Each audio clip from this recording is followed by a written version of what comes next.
প্রথমে একটা বাটিতে কেটে নেওয়া কচু কুচি, তারপরে লঙ্কা কুচি ও পেঁয়াজ কুচি দিয়ে দিব। তারপর হলুদ গুঁড়ো, তারপরে সামান্য পরিমাণে বেসন দিয়ে দিব।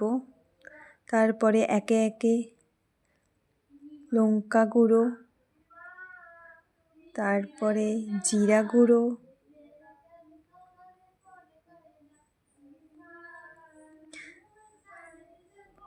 দিয়ে দেব। তারপরে পরিমাণ মতো লবণ,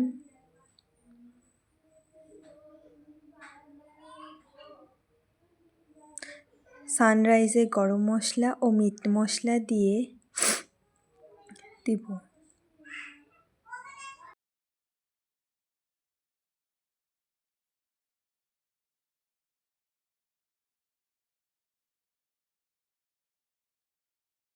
তারপর সামান্য পরিমাণে চিনি ও 1 চিমটে বেকিং সোডা দিয়ে দেব। তারপর আস্তে আস্তে অল্প অল্প করে জল দিয়ে ব্যাটারটাকে মিশিয়ে নেব। আমার হলুদ কম মনে হচ্ছে, তাই আর একটু হলুদ দিয়ে মিশিয়ে নেব। মিশিয়ে নেওয়া হয়ে গেলে সাদা তেলে লাল লাল করে ভেজে তুলে নেব।